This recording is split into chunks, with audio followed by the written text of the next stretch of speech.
অসমীয়া ভাষাটো কিমান বেছি শুৱলা, কিমান বেছি শক্তিশালী, এই কথাটো ভাবি থাকিলে মই নিজে আচৰিত হওঁ। ইমান ধুনীয়া ধুনীয়া শব্দ আছে, কিন্তু কেতিয়াবা ভয় লাগে যে ব্যৱহাৰৰ অভাৱত কথাটো হেৰাই যাবগৈ নেকি। অসমীয়া শব্দবোৰ ভাবি থাকিলে কিমান সোৱাদ ভাবা। যেতিয়া আমি হিন্দী বা ইংৰাজীত কথা পাতো, এক আদমি, এক ফুল, এক পত্তা, এক কিতাপ, ইংৰাজীটো 1 person, 1 leaf, 1 flower, অসমীয়াত তুমি আহা এপাহ ফুল, এখিলা পাত, এখন কিতাপ, এজন মানুহ, এবিধ ফল, ইমান বেছি সোৱাদ আছে, ইমান বেছি বৈচিত্ৰ্য আছে, বেলেগ ক'ত পাম। এতিয়া মই কেতিয়াবা ভাবোঁ অসমীয়াত বনোৱা শব্দটো কেতিয়াৰ পৰা আহিছে মই নাজানো। মই সভাই সমিতিয়ে গ'লে কথাটো কওঁ। আচলতে বনোৱা মানে মই শ্ৰমিক বনোৱাটোৰ কথা কোৱা নাই, যিটো আমি চাহ বনোৱা, ভাত বনোৱা। হিন্দীত আছে বন ৰহা হে, বন চুকা হে, এইটো কোৱা হয়। অসমীয়াত আজিকালি সকলোৱে আমি ভাত বনাওঁ, ঘৰ বনাওঁ, মূৰ্খ বনাওঁ।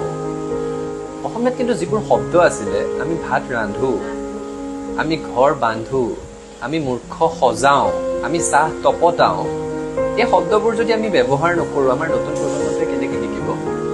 আমাৰ আটাইতকৈ দুখ লগা কথাটো হৈছে কি, আমি আৰু আমাৰ ওপৰৰ প্ৰজন্মটো, আমি দুইটা প্ৰজন্মই মিলি এনেকুৱা এটা পৰৱৰ্তী প্ৰজন্ম সৃষ্টি কৰি আছোঁ, যিটো প্ৰজন্মই পৰীক্ষা নিদিয়ে, পৰীক্ষাত নবহে, তেওঁলোকে এক্সাম দিয়ে, উত্তৰ নিলিখে, তেওঁলোকে এনচাৰ কৰে। যাৰ পেহা পেহী, খুৰা, মামা মামী সকলো মৰি ঢুকাইছে, বাচি আছে কেৱল আংকল আৰু আণ্টি।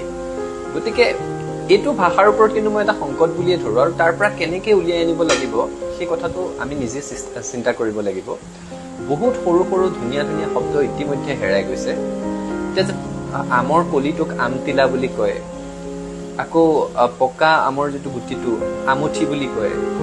এতিয়া আমি ভূপেন হাজৰিকাদেৱৰ জন্মতিথি মৃত্যুতিথিত কৈ থাকোঁ হিয়াৰ আমঠু ভূপেন হাজৰিকা। আমঠুটো কি? সেই আমঠিৰ ভিতৰৰ সাহখিনিক আমঠু বুলি কয়। আকৌ পকা আমৰ শুকুৱাই থোৱা গুৰিখিনিক আমসুধি বুলি কয়। এই শব্দবোৰ যদি আমি ব্যৱহাৰ কৰি নাথাকোঁ, তেতিয়াহ'লে আমাৰ ভাষাটোৰ পৰা শব্দবোৰ ক্ৰমশঃ বিলুপ্ত হ'ব। আৰু সেইকাৰণে মই ভাবোঁ যে যিমান বেছিকৈ পৰা যায় মাতৃভাষাৰ চৰ্চা হ'ব লাগে।